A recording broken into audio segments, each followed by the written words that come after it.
Bareskrim Polri bakal segera melakukan gelar perkara untuk menentukan tersangka di kasus dugaan penistaan agama, ujaran kebencian dan hoaks oleh Panji Gumilang. Karo Penmas Polri Brigjen Ahmad Ramadan mengatakan, gelar perkara penetapan tersangka akan dilakukan setelah barang bukti selesai diuji di Pusat Laboratorium Forensik, Puslab-4.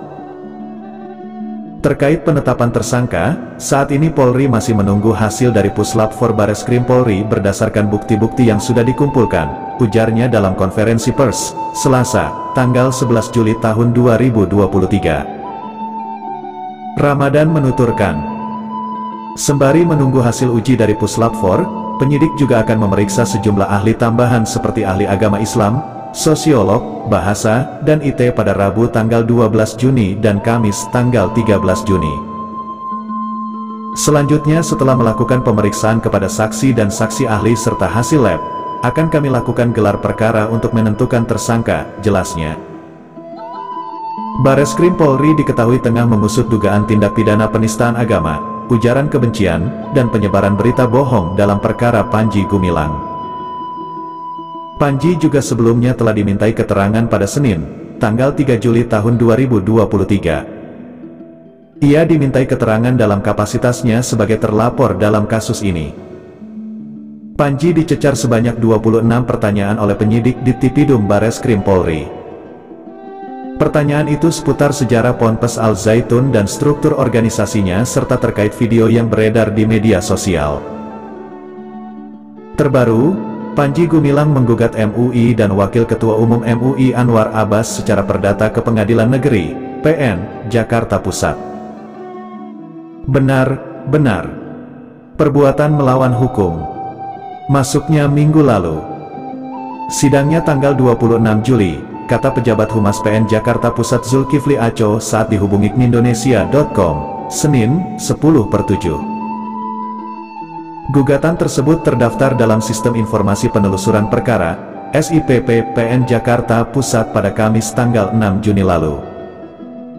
Perkara itu terdaftar dengan nomor perkara 415 PDT, G, 2023, PN JKPS. Klasifikasi perkara yakni perbuatan melawan hukum. Kepolisian Negara Republik Indonesia, Polri, serius menangani laporan polisi, LP, dugaan penodaan atau penistaan agama oleh pimpinan Pondok Pesantren Al Zaitun, Panji Gumilang. Setelah melakukan gelar perkara, Direktorat Tindak Pidana Umum, Ditipidum, Bareskrim Polri menaikkan status kasus ini ke tahap penyidikan, dengan begitu akan ada calon tersangka yang bakal ditetapkan. Karo Penmas Divisi Humas Polri Brigjen Ahmad Ramadan menyampaikan, saat ini penyidik sudah melakukan penyitaan sejumlah barang bukti berupa rekaman dan screenshot yang telah dikirim untuk diperiksa di Laboratorium Forensik, Lab4. Jadi yang kita tunggu adalah hasil dari Laboratorium Forensik Polri, kata Ramadan kepada wartawan, Minggu, 9/7. Untuk menguatkan dugaan penistaan agama yang dilakukan Panji Gumilang, penyidik juga melakukan pendalaman terhadap sejumlah ahli, mulai dari ahli agama Islam, ahli sosiologi, dan ahli IT. Hal ini, sambung Ramadan, dilakukan untuk mempercepat gelar perkara guna menetapkan tersangka. Setelah kita melakukan pemeriksaan pada saksi-saksi ahli dan beberapa yang kita dalami saksi dan juga hasil dari Laboratorium Forensik Bareskrim Polri, maka kita akan melakukan gelar perkara. Tentu untuk menentukan seperti disampaikan oleh Dirtipidum Bareskrim Polri, diyakini adanya tindak pidana. Tentu langkah berikutnya gelar perkara kita menentukan tersangka, beber Ramadan.